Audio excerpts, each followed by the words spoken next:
All right.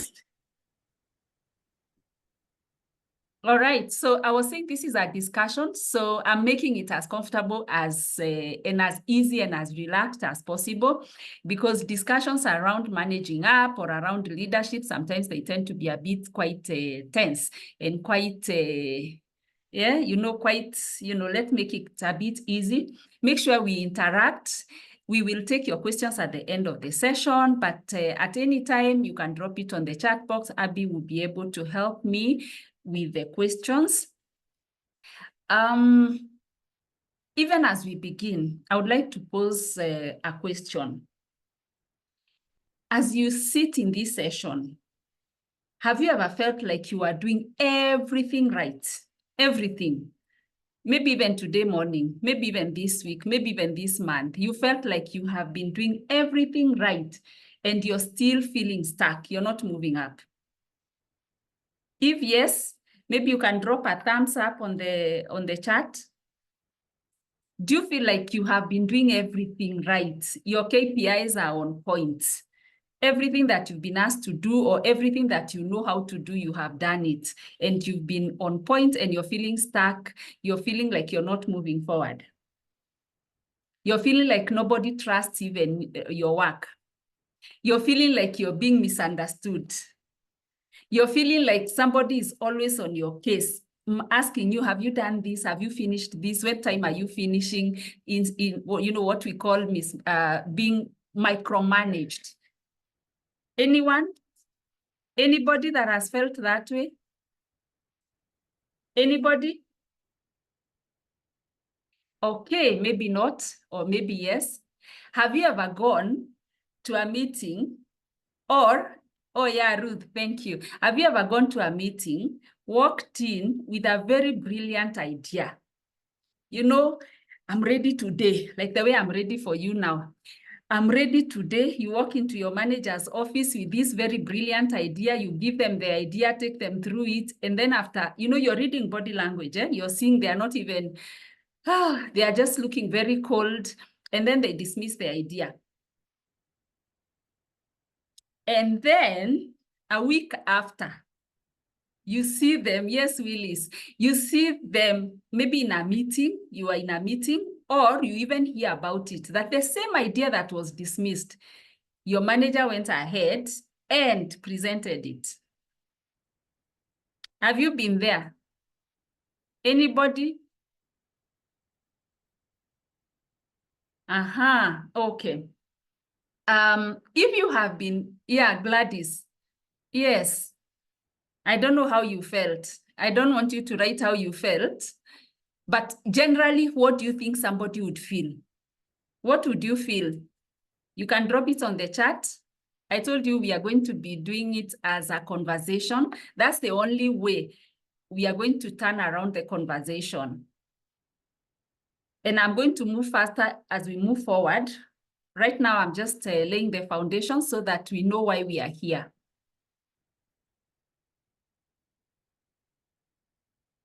How do you think somebody feels, or how did you feel, or how do you think somebody would feel? It's the highest level of betrayal and demotivating factor. Yes, Gladys, it's your brilliant idea. Maybe you worked on it over and over. All right, so that is why we are here today, and that is why we need to talk about the unwritten rules of managing up. Something that is a game changer, ladies and gentlemen. Because sometimes you are expected to understand what the manager wants, or you are expected to deliver some expectations, which you do your best. And sometimes you wonder, I've done everything I could. Why can't he or she just listen? Have you ever had, another thing, have you ever woken up, gone to the office in the morning, you see your manager and you feel like you can hammer him or her? They say good morning and you feel like, please, can you just shut up? I don't feel like talking to you. Or you just stand the other side. You wonder, why is everybody even greeting them? Why is everybody even warming up to them?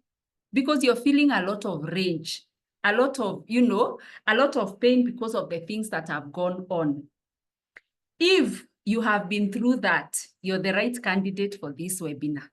Trust you me, you're the right candidate for this webinar. So allow me now to present. I am ready to present so that we can begin our conversation.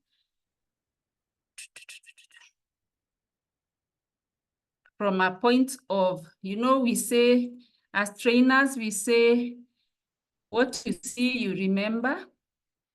What you don't see, you forget very fast. All right. Abby, you will let me know when you see my screen. Yes, I can see your screen. You can see my screen. Yes. So we are talking about leveraging soft power. We were talking about what makes us not leverage on this soft power, or some of the challenges that we face that we need to address by leveraging on our soft power. And I'll be telling you what this soft power is even as we move forward. So at the end of this session, we are going to learn and understand what managing up is. We are going to look at some of the lenses that we will use. I'll be talking about a model that we shall be able to use at the end of this session. A quick model that by the time you leave this session, you will go and apply and be able to turn around this situation and able to use, exercise your soft power, understand your manager, and be able to have a working environment where you wake up and feel like you want to go to work, but most importantly, you want to meet that manager every day. Not that you see him and you're like, why did he or she even come to work today? And also we'll do a simple exercise that is really a real case study of how we can be able to do that. So what is managing up and what not managing up? If we can drop on the chart, let me go back there. What is not managing up? Let's start there. What is managing up? What is it that is not the right way of managing up? Drop on the chart, quick. We still have a long journey to go because we have to go through the model. The model has just three things that you will carry. But what is it? What is not managing up and what is managing up? What should managing up actually look like and what should it not look like? Drop on the chart, please.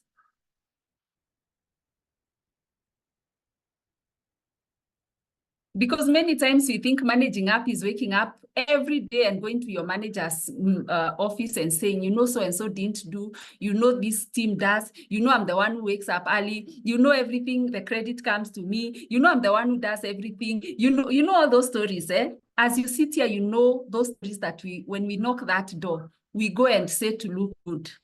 We say so many things so that we can look good, not knowing that the manager is also looking at us from a different lens. Ladies and gentlemen, managing up is being strategic. And being strategic is what we are going to define below there, because also the word strategic has been misused. It looks so big, so ambiguous. Strategic is just having a plan of how you're going to achieve something. And then influencing without authority. You're not the manager, but you're going to be very influential to that manager. That is what part of managing up is. And then taking ownership of your growth. Remember, if you don't manage up properly, you get stuck.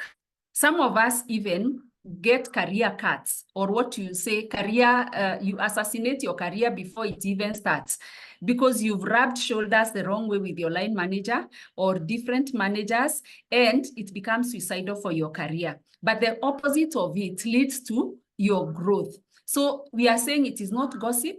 Managing up is not gossip. You're the first person in the morning every day, or the other one, lunchtime. Everybody has gone for lunch. So you wait. When everybody leaves, you go in and now start. It went, it didn't. That's not what managing up is. Because that other person you're telling them, they are even asking themselves, as you tell me this, tomorrow will you also go and say it to somebody else?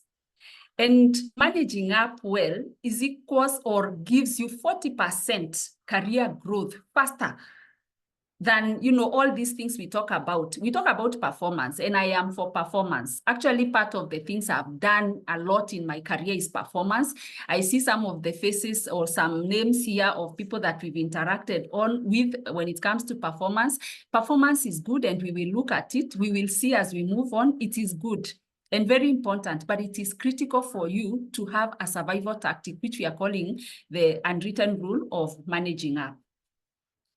In the process of managing up, the real job is to translate the deliverables of this manager, translate who this manager is and how they do their things, translate it into your own terms, bring close to your heart and close to your desk what the work of this manager looks like, what they care about, and we are going to look at that. For you to be able to do this, ladies and gentlemen, I have highlighted self-awareness because it is important. What does self-awareness have to do with this conversation? It has everything to do with this conversation because when you are self-aware, you know your triggers as a person. You know what you like, you know what you don't like, you know what you struggle with, you know what you're competent with. And also as a certified strengths coach, a certified strengths coach, we say, domicile your energy on things that are, but that's not what we are discussing today. All I'm saying is when you know what your triggers are, if you know that if your manager calls you 2-3 times and tell you repeat this work, put a comma, and you're wondering, comma, please, can we just move forward? We don't need to put these commas. If you know that triggers you the negative way, you need to know with that self-awareness, it becomes easy for you because then you realize, okay, my manager likes these commas. It doesn't have to really bother me so much. If you know that they like something which you're not good at, you will find ways of excusing yourself and you will find ways of explaining also yourself. Much as we say, don't explain yourself. When you have a conversation and somebody expects something for you and you're not able to deliver it, you need to be able to have consensus. Explaining yourself, can we do it this way? Will we still get the same results? I really needed us to talk about self-awareness because some of us walk into these organizations not really aware of ourselves. What triggers us? What makes us happy? What are we competent in? What are we not competent in? Which areas do we need support and all that? Now, for you to be able to manage up, ladies and gentlemen, we will be talking about one model. There are different models, but there is a simple model that I feel out of working, the years of experience I have working with the different managers, both whether you're new, whether they are middle, whether they are senior, I've worked with a couple of them over the years. And I believe this 3-lens model, if you grasp it, it is easy, it is applicable to everybody. Anybody can be able to use it, whether you are a junior employee, whether you are a senior employee. And I need to mention this, ladies and gentlemen, as we sit here, we talk about managing up. And managing up, we are talking about a manager. But do you realize also this manager has another manager? And this manager also has another manager. So even as you sit here, don't look at who are they talking about. We are talking about you. Each of us, even if it's a CEO also has a board that they report to. And even that board has somebody that appointed them that they are also trying to manage. We are going to get into that very quickly now. The first lens is the cognitive lens. What does the cognitive lens teach us? Or what is it about? When you view your manager or start to understand your manager from a cognitive lens, you begin to understand what your boss thinks about and how they process information. For many of us who are in the room, you would understand that cognitive comes, it's more of knowledge. And that's why we are talking about how do they process information? How do they think? Is it somebody who likes data or they like stories? Are they managers they like big picture? You know what we talk about picture, a big picture.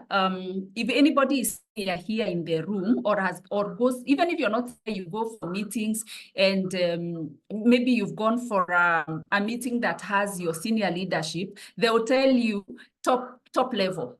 Top level, just do a presentation. Yeah, top level, the bigger picture is what we are calling the bigger picture. And then you arrive, Purity, you arrive with 40 slides, nitty-gritty details. That manager shuts or that leadership team shuts because they are thinking, exactly what are you saying? And somebody else walks in with 2 slides because they picked that manager required just the bigger picture, and they just summarize that big picture. And they get it right, and they get a tick, and they are visible, and they are acknowledged. And you're wondering, I slept in the office doing 40 slides, and you did not even acknowledge my work. Does your manager process information verbally or is it written? Very important. If your manager likes verbal, then you will need to find a way of catching up with them so that you just give them a brief summary. Go in 15 minutes or 10 minutes and give them that. If they don't appreciate or not appreciate, if they do not like verbal information delivered verbally, maybe they are going to forget, maybe they're in the thick of so many things, what do you need to do? Write to them something. You remember what we talked about self-awareness? Self-awareness is very important because now we are talking about insight. How do you get insight into your manager? Some of us, how much do you know, by the way, what your manager likes as far as the cognitive lens is concerned? Do you know what kind of information, how they process information? It's very important. It's very important to know whether they want it in details, granular, whether they want an email, whether they want a brief conversation. Do you know their managers will tell you, let's meet at the dispenser. 5 minutes, just let me know. Overview, give me an overview. Don't go into all those details, because once you start going into the details, they leave you speaking and they tell you, I'm rushing somewhere. And then you become so offended and wondering, this manager doesn't even give me time. It's because you don't have the insight of how they cognitively process their own information or process information. Because of time, there's a lot we could speak about here, but because of time, allow me to go to the next lens. If you have a question, please drop it on the chat. We will pick as we move on. Abby, I see some people on the wall, on the lobby. The next lens is the emotional lens. Hey. Have we not talked about emotional intelligence? Have we not talked about it every day in, day out? Is it not every blogger and every, content writer writes about emotional intelligence? But this is not what we are talking about, really. It's very important. Emotional intelligence simply tells you be self-aware of yourself and aware of others and the environment in simple terms. But now we are talking about how your manager emotionally operates. Do you know what their triggers are? Do you know what stresses them? Do you know how they feel safe and when they feel safe? Do you know that, ladies and gentlemen?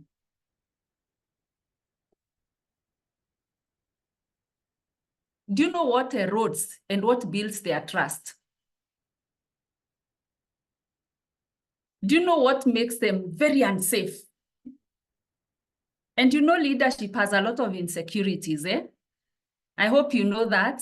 Leadership has a lot of insecurities because there's what we say, the street language, that you can be sitting on a leadership seat and it is pulled while you're still sitting and you find yourself falling on the floor. So it has a lot of insecurities. Remember, these insecurities come from how you interact or how they interact with their teams and also how they are managed. That's why I started by saying these leaders have somebody. This manager has somebody that is managing them. So depending on how they are managed, that could also bring in an aspect of insecurity. And this aspect of insecurity then defines how they want things done. Do you know there are managers who don't like surprises? And what do we mean by surprises? You can imagine you are a manager. Some of the people I see here are already managers, and you have teams. How do you feel as a manager? And I'll come to the rest who are not managers, because we are, we all can't be managers and we all can't be at the same level. So as a manager, how would you feel when you walk into a boardroom? Maybe you have even done that this week. You've walked into a boardroom and you're hearing Purity is in your team, and you're hearing, by the way, this went so well, and we actually had a discussion with Purity. She has prepared this, and we are about to sign it. And you're thinking, what are they talking about? Are they talking about Purity in my team? I'm not even aware. So that your manager is surprised at that point and wondering, I think we had a meeting on Monday with Purity. She didn't even mention. So you as a manager who is seated here, how would you feel, or how did you feel if that happened? Now, let's say you're the employee that did that. What do you think went through the mind of that manager? What do you think went through the mind of that manager? That maybe you're part of the people who want to pull the seats while they are still seated. So that triggers insecurity. They become insecure, not sure that they can trust you. If you can go ahead, meet other managers or meet other leaders in different departments, progress with a project, all the way until it's about approval, and it might not even need to be a project. It might just be a discussion. There are also managers that fear being wrong. They don't want to go to a meeting and then they appear, whatever they present. You know what happens in this management? That's why leadership has a lot of dilemmas. Sometimes you're so overwhelmed, or sometimes your manager is so overwhelmed, they just need a quick document, they walk into the meeting with it. Now you're like, in fact, this person is going for the meeting. I know they don't know this thing. I will make sure that it has mistakes. They go and project the first slide. When they project the first slide, and maybe you're even in that meeting, So the first slide, they wonder, but these numbers are not adding up. That's not the revenue. That's not what we discussed. So the manager already has to find a way of covering it up. So what does that trigger in their mind? If fear, insecurity. So if you know your manager is that detailed person and they want to look good when they go for that meeting, trust you me, do for them a very good document. When they are living there, they will be singing your name. And we will look at it as we move forward, why it is important for you to be that person that the manager can work with and can trust. Now, if a manager is not sure that they can trust you, what will they do? Every time they'll be passing around your desk because they want to know, did you go to Department X to do meetings? Are you meeting other people and talking about them? If they don't trust you, then they have a tendency of also micromanaging you. So what can you do? Ensure that you give them proactively give them updates. Go for that interdepartmental meeting. On that project, you are given a project because you are the subject matter expert there. Leave that meeting, go and knock his door or her door and say, excuse me, Purity, do you have 5 minutes? Can I have 5 minutes of your time? And the gentleman or the lady says, yes, or I'm busy, can we meet later? Is it urgent? Whatever, all that language. Walk in and tell him or tell her, you know what? Customer service actually invited me for a meeting. And in this meeting, they were discussing ABCD. They requested for my input. And as a department, on behalf of the department, I volunteered and I presented ABCD. This is where we are. This is where we are. What do you think about it? That question of what do you think about it is the time that they start owning it. It is actually your project, but they start owning the discussion from there. So when he goes or she goes into another environment or another meeting, when this thing comes up, they are already aware. And because they are already aware, they're like, yeah, Purity told me about it. Abby told me about it. Mark told me about it. Catherine told me about it. I'm aware about it. That word of being aware, make sure your manager is aware of what is happening. All right, I think let's move forward. The next one is the political lens. There's been a lot of discussions, ladies and gentlemen, around organizational politics, corporate politics. Suffice to say that I've been in the corporate for well over 15 years. I see a few faces that we have interacted, and maybe some of them worked together for those number of years and maybe stopped working after some time, and I went on and they went on and all that. The corporate politics, because I think the word connotation, politics, brings the, it gives it a bad smell. But politics is really the power dynamics within an organization and how you interact with them. As simple as that.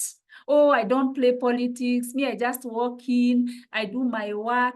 Playing politics, as we started there, does not mean going to lie about others, going to kiss people's feet, taking coffee with other people's names. You know, like in Kenya, we say, bring the tea. Today I have tea.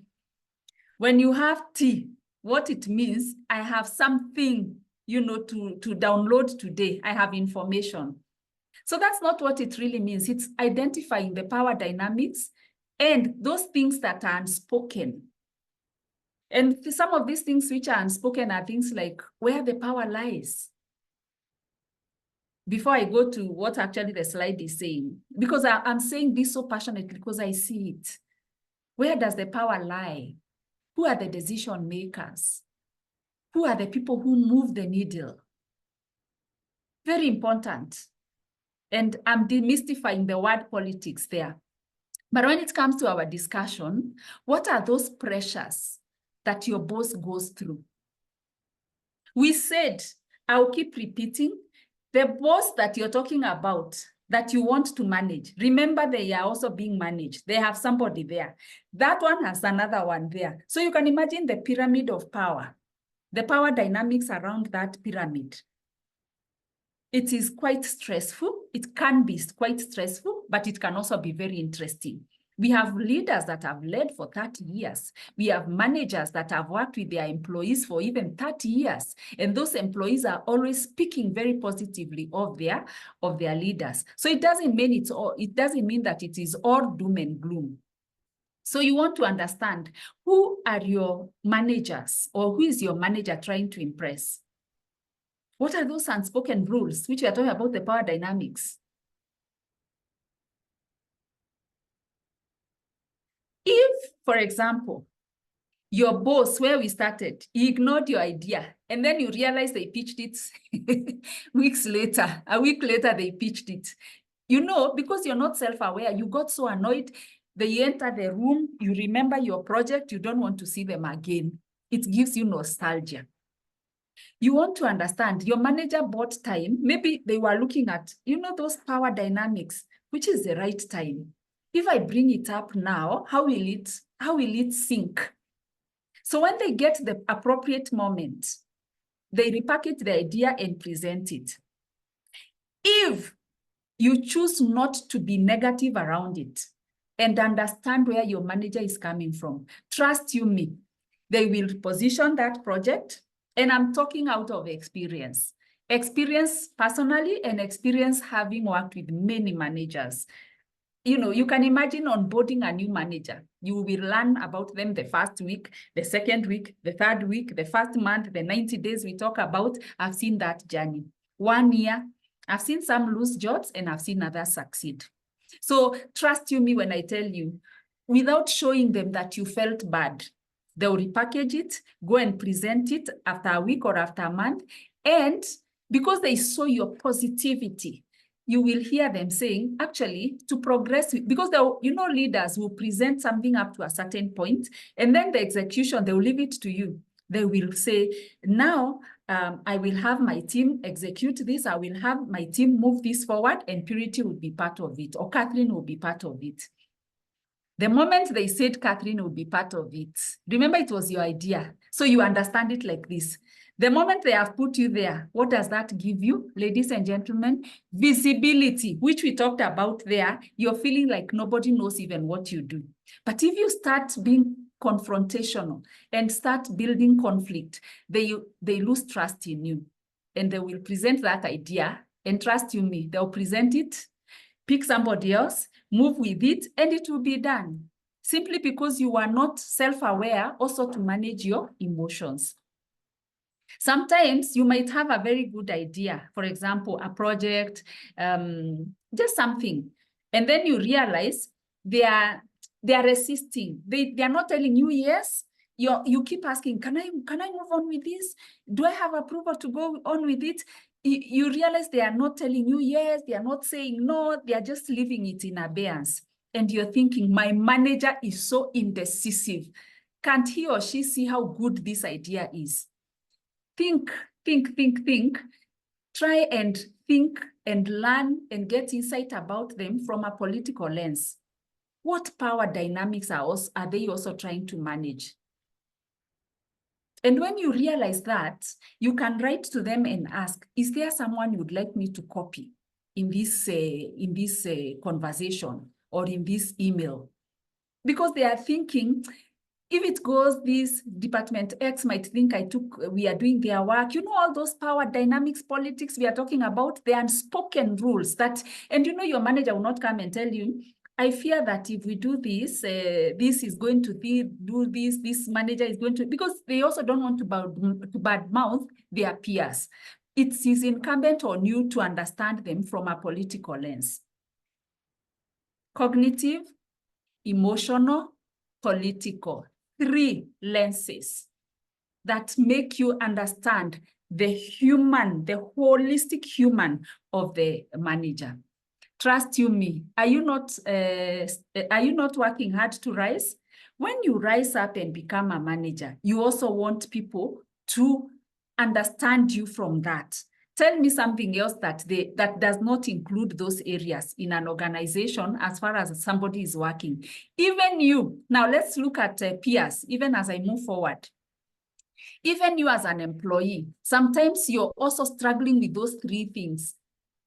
How do you process information? And then somebody sends you, have you sat down and said, they have sent me so much information. This is not what I was asking for. And you're just a normal employee. You ask Purity, who is your colleague, to just send you some data. Then they send you a whole worksheet, that has this. You are asking for I was just asking for small information. I was just asking, what is the pipeline that we are going to convert this week? How many customers will we close this week? And you send me a whole database. And then you wonder, why is this person? Because you don't want. Another person will be given that information and they'll be like, good. In fact, I'll create for this week. Out of this, I'll filter it. I'll create for another week. So people are different. So even you view yourself and you process information and process your life within the organization through those 3 lenses. Now, I can pause here and say, is there any question you can drop on the chat? We haven't reached where we can get off the mic. Anything on the chat? But I'm not taking the questions yet. I'll take them at the end because of time. Yes, we have like 2 questions. But, we have like 2 questions? Okay. All right. There's something I need to talk about micromanagement. I saw it as people were registering, there was so much about micromanagement. If you feel like you're regularly and constantly being micromanaged, that tells you your manager feels that they are not getting information from you. And remember the emotional, the triggers, the things that make them uncomfortable. So the easiest thing you can do is schedule, have systems in place. And systems also is another word that is used and makes us think it is IT. No, a way of doing things. Have systems in place. Schedule check-ins, what we call check-ins. Check-ins are simply meetings, 15 minutes, 10 minutes, 5 minutes sessions. Put them weekly, you understand from them. Would you like us to meet every week? Would you like us to meet every 2 weeks? Would you like us to meet? Please don't put it at a month. You know, it's good to have constant check-ins, So when it is on the calendar, the manager already anticipates that next week we are going to meet. with Purity. We are going to meet with Jonathan next week. So they have no fear. And when you meet next week, be organized. This is what I did throughout the week. These were the challenges. This is what I won, or this is what I was able to achieve. This is where I need your support. That way, you release that aspect of being micromanaged. I thought I needed to mention that because I saw it quite a lot. So why does this matter? Why does this matter, ladies and gentlemen? Why does managing up matter? And why should you start it quite early? Don't start it when you've already muddied your name, there's tension, you've just joined a new organization, you're tensed up, the manager doesn't want to see you because of some of the errors you did, but that's not to say you can't self-correct. You can act, when you realize you've made some mistakes, you can easily self-correct. And self-correcting means, allow me to soften my throat a bit. Thank you. So self-correcting requires intentionality. You knowing I made these mistakes, I can correct. It's not all doom and gloom. You can self-correct. But instead of now starting to go and self-correct, rebuild trust that was already broken, why does it matter for you to do it quite early on? You join an organization, you learn your manager through the 3 lenses. Why is it important?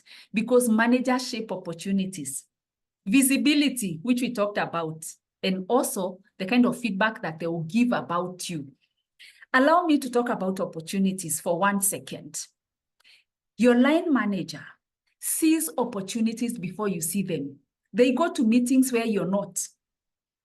They create opportunities that you may not be able to create.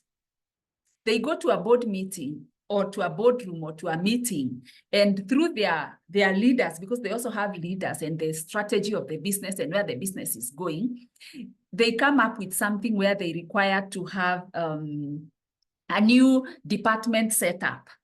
Within it's a business unit they are running, or even within the department, they are setting up something else. So what happens?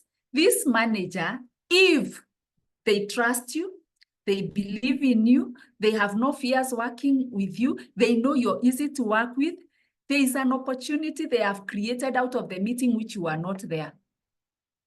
And woe unto you if you do not understand the unspoken language, the 3 lenses we've talked about.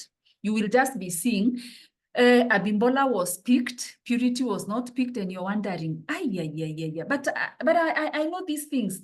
I've been here longer than so and so. How come they're the ones who have been picked for this project? It doesn't have to be a department. It could just be an assignment that will give you visibility. They create opportunities that you may never be aware of, and you may never have a chance of creating. They learn things before you even know. Have you had a manager who will call you and tell you, by the way, we had this meeting, this is what transpired? Because they trust you. And when they position you, they have the ability to position you in rooms that you may not be able to position yourself. You may be called for a meeting. Let me give you an example. And this is out of experience. You may be called to a meeting, even a board meeting or a boardroom. When I say a board meeting, it doesn't have to be the board. It's a boardroom, simple.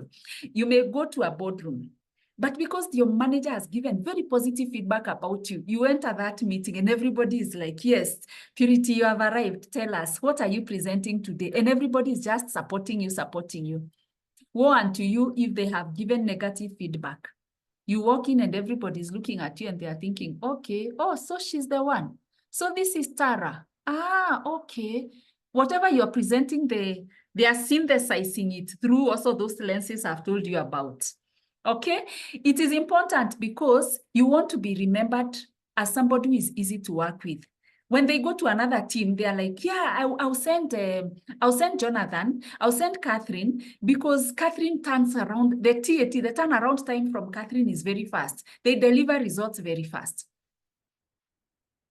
She's easy. She knows he's easy. He knows how to gel with people. So don't worry. When you have that resource there, when so-and-so is there, things move very fast. And also, finally, a good relationship translates to trust, fewer misunderstandings, and faster growth. I don't want to belabor on that because that is the basis of what we've been talking about. Let's do this simple exercise very, very fast because we still have some 2-3 things to cover. We are about to end. Now think about your boss. Think about your boss. Have you thought about your boss?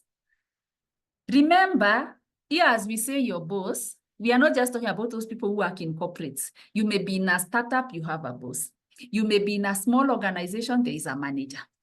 You may be in a big organization, you have different managers. And I'll talk about it very briefly because I see it a lot, where you have, I report to so-and-so, dotted line to, but that's not where we are at this point. Let's do this exercise. You've thought about your boss? Ah, good. Now you have thought about your boss. What is one cognitive trait that you know about your manager? One cognitive trait. We've described what cognitive is. Are you thinking? Do you know it? Are you beginning now to learn? Is there something? Does it, how do they process information? Excel sheets, dashboards, they want a PowerPoint, they just want one pager. Aha. Okay, let's go to the second one. What's one emotional trigger you know about your boss? What's one emotional trigger you know about your boss? Any? Ah, okay. Let's move to the political one. Do you understand the world they live in, the way they are also managed? And they are managed up. They have all these other managers around them, colleagues who are also his or her peers running different departments. All that. Do you understand? Do you know any of their political pressures? Okay. Good. Now that you do know that, drop it on the chat. Let's have one person drop something. Please drop something so that I can be sure that we are moving together. So that I can be sure that 3 lenses are things we are going to use when we leave here. Abby, is there any? None yet. None yet. Even when nobody recalls when they saw their boss stressed. Nobody recalls when they saw their boss saying, return this document, it's too large. Okay, so we have one. One cognitive trait, Excel analysis from Juliet. Excel analysis, yeah, okay. Yeah, maybe Juliet means that either they don't want Excel analysis or they want an analysis of the same. Okay, interesting. Okay. When you start understanding your boss, you start now aligning. Once you understand these lenses, you start aligning yourself. We talked about your role is to translate up. You translate their work within your work. You start finding how to fit in and how to fit their work within yours. Because remember, your deliverables or your KPIs or your objectives still have to be met. What are some of the common challenges? And there are many. There are many challenges within this area, but some of the common challenges when it comes to managing up is as a result of lack of clarity. We've talked about it. You go to a meeting, you leave. Have you ever gone to a meeting, actually, Catherine, and anybody else that is here? You've gone to a meeting. Flo, you've gone to a meeting. And Merit, you've gone to a meeting. And then when you leave the meeting, you ask your team, you ask your colleagues, by the way, they said we send when? Ah, did they say three slides? Or was it supposed to be Excel or a Word document? Oh, it was Word document. Okay. Did they say we just outline in bullet points, or they said we just do like a case study? What does that tell you? You went to the meeting and you did not clarify. Ladies and gentlemen, there's nothing wrong, and no manager will crucify you for asking, just go over it again. Just for me to confirm that I got you right. Did you say that we do this in 3 slides? Did you say that I just put just the top level? Did you say I add a pie chart somewhere? So you leave there when you're clear. And when you ask open-ended questions, the manager now gets deeper and explains. The other challenges is as a result of having a passive boss. You know, a boss who will not, you rarely even see them. But remember, they are still the manager, eh? They are still the ones to give feedback. They are still the ones to say whether you do the work or not. Trust you me, quarterly they will say, end of the month they will say, what we revere so much as employees, half year, end of year. But now, you know, we are turning this around. We are saying it is continuous. Eh? So every month, every week, they will still be talking about your performance. But remember, they are passive. You'll never see them asking anything. The onus is on you because that is who they are. The onus is on you to put some structures in place. What we talked about, schedule some check-ins, endeavor to understand from them, clarify from them. Would you like us to meet every week? Would you like me to be sending you an update at the end of the day? Because some of them, they are passive. You send those updates at the end of the day, they'll never read. In the corridor, they ask you, by the way, how far are you with this? And you're thinking, I thought I sent you yesterday.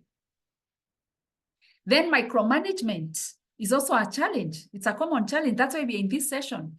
We are talking about these common challenges when it comes to managing up.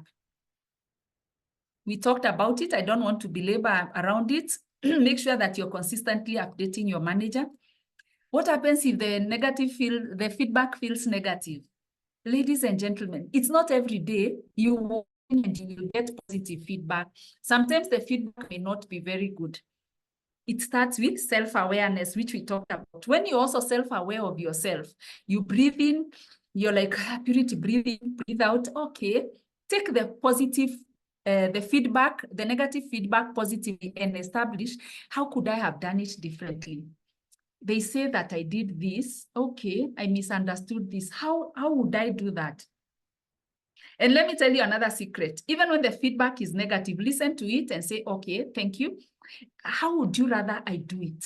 The manager will explain to you. It makes your work easy, but you also have to be mature. Immaturity is the reason why most employees struggle with their managers, because you live there annoyed, you go and take coffee.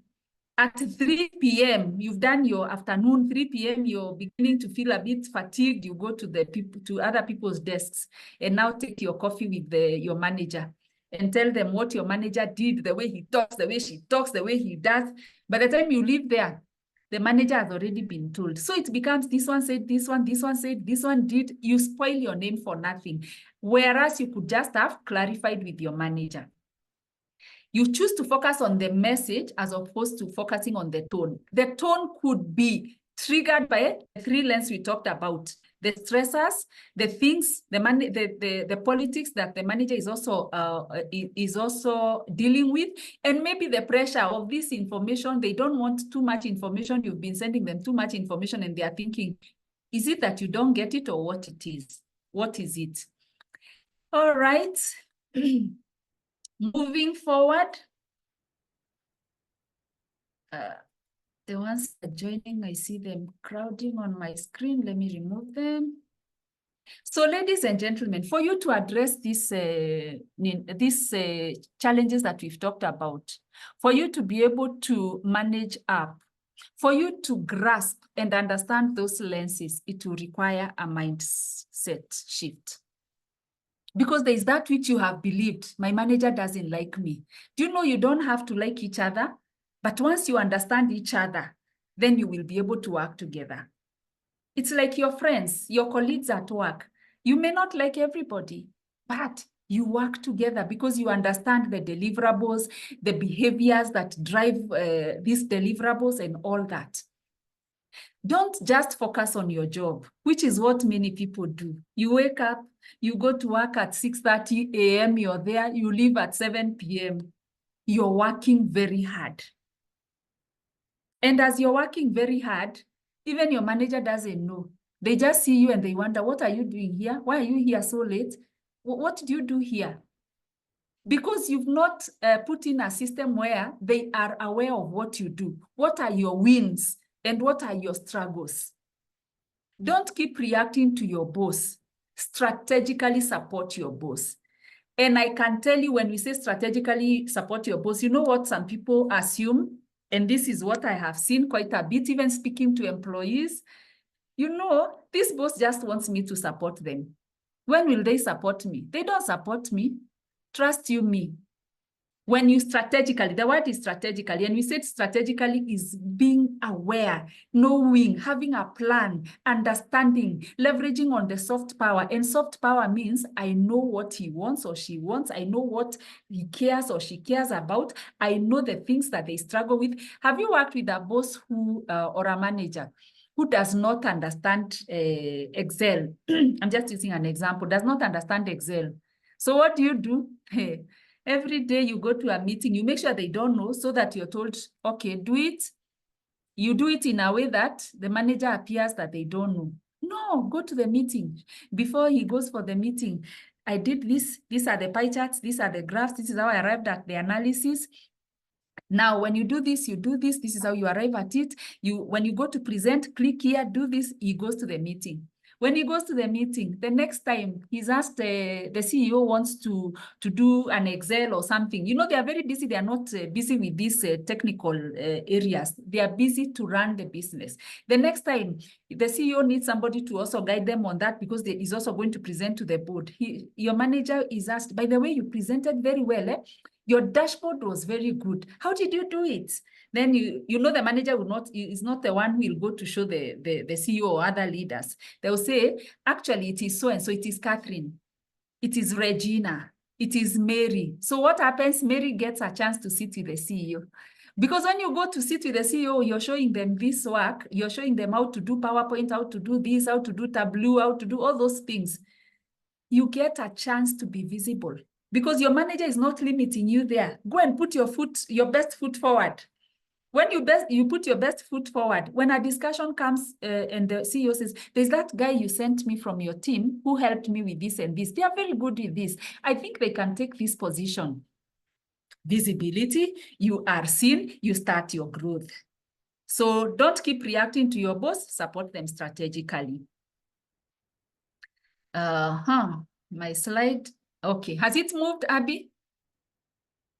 Yes, it has. Okay, let's do a simple exercise. We are coming to the end. Now, if a manager gives you minimal guidance and they seem busy, what do? A manager, you've gone to the manager. They've just told you two things. Do this, do this, do this. Simple. And they are very busy because you're like, I didn't understand and I need to go back. What do you need to do? What do you do? Because even when you meet them on the corridor, sometimes you've met somebody on the corridor and you want to stop them or even ask them, can I come to your office? Or you've gone to the office, opened the door, and the way they look at you, you're like, I'll come back later. Because you've already seen they are not welcoming. And you have to understand, why are they not welcoming from the three lenses? But now you also need to do your work. What do you need to do? Ladies and gentlemen, please drop on the chat so that it's a conversation, so that I'm not the only one talking. What do? It's a small exercise. What do you do in that case? Or you people don't have such managers? Okay, you don't have them. Have you encountered them? Okay, maybe you've not encountered them. How will you help somebody who comes to you and tells you that this is my situation and you attended this webinar? All right. The easiest thing, and there are so many approaches, but for me, the three things that I feel you can do. You schedule a brief meeting. It doesn't have to be long. Remember, managers and these bosses are so busy. We talked about the dynamics around all that which they are managing.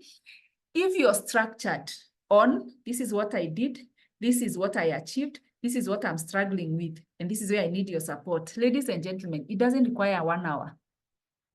And when you're like that, when you structure your updates like that, you're that person who walks in and they say, yeah, just come in, because they know you will take 5 minutes of my time. They already know it's 5 minutes. But if they know you will sit there, I went, I came, it went, you dip, you dive, you wake up, they're like, this one now, if I'm in the midst of this, I'm rushing for a meeting. If I give her my 5 minutes here, we'll leave at 4 p.m. So you need to be structured, even as we say, schedule that because there's no need of scheduling 15 minutes. When you will go there, 5 minutes, the 15 minutes, you're still on number one, why you came. You've not even given the reasons what you did throughout the week. All right? What are some of the words you can use? What does success look like for me? If, for example, I'm very passionate about this thing, this particular one for new people.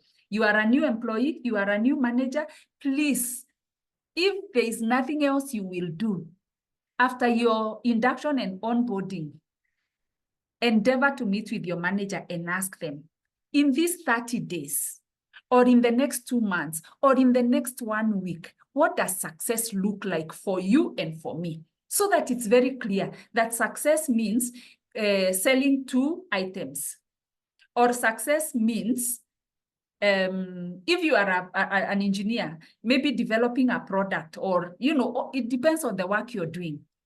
If you are a doctor, success means maybe ensuring that the patient reports are up to date at the end of every day, or whatever it is.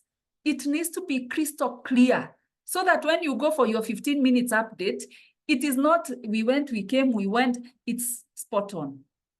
And then how do you prefer updates?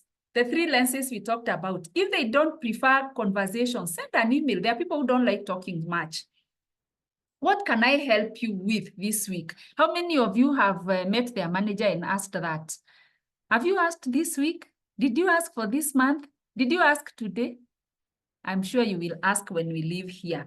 So, and when you go for these meetings, we talked about it, have a pen and a paper. It also exemplifies you as a professional, and also take your notes so that you don't keep going back and forth. All right, I'm moving very fast. Let us review what we've looked at. We've talked about the 3 lenses: cognitive, emotional, and political. So if your manager, if you're reviewing your manager, what time is it? Oh yeah, I'm past time. Okay, that's the one I was getting. Okay, if you're reviewing your manager on a cognitive lens, you want to ask yourself how they process the information. If it's emotional, what triggers their insecurity, their stress, and if it's political, what are some of the power dynamics they are struggling with? So I've talked about this. I will not go into it. What you can do, or what you can now wake up today after this session. What can you quickly go and do with your manager after this session? Is there anything I can help you with today? Is there anything that you're struggling with? I've done my work, and lunch hours or at 4 p.m. I can be able to accommodate a bit of your work. Is there something that you think you're working on this week and I can take on board? You know, some of those things that you can quickly do. And remember, ladies and gentlemen, when we have managers, we think that our manager is the solution provider. Go, even if your solution is like this, go with it, then they will add something. Don't just go and say, now you know this one is not working. So if it is not working, what's your suggestion? Because that's what they will ask. So, okay, it's not working. How do you want me to make it work? That's why we said, say where you need their support, but also show what you're doing. Suggest something. Be solution-oriented. So as we wind up, we've said managing up means translating up. That means you take their work, you translate that work that the app has, and translate it and add value. Then you use the 3 lenses we've talked about: emotional, cognitive, emotional, political. There is no particular order because it's a holistic model. And we are saying you also don't need authority. You just need to be self-aware and know how to leverage the soft power. Soft power is those things we are saying. How can I help you? Or knowing that they struggle with this, I'm going to come in. Because not everybody will see it. Trust you me. Not everybody will see that the manager today is not talking because they are working on a board paper. So that you go in and say, I know when you're presenting the board paper, sometimes you use PowerPoint. If it's not sensitive, is there something, do you think I can sit in your office and help you? You can even help them on their laptop. You don't need to get the information to go and do it if it is sensitive. Ladies and gentlemen, influence comes from insight. Insight is what we are saying you've learned about. not effort alone, because many of us are capitalizing on effort. Effort means I come in very early, work very late, do everything that is required, but you've not found your place where you're adding value to your manager. Remember, we said your manager creates opportunities that you may never be able to create. They see opportunities before you see them. They learn of opportunities before you do. So in short, learn their style, communicate proactively. Not every time they have to come and say, hey, Purity, you have not given me your update. How far are you? That will lead you to being micromanaged. That will lead to some insecurity. What are you covering? And then handle feedback with maturity. Because when you don't handle feedback with maturity, is where you badmouth your manager to your colleagues.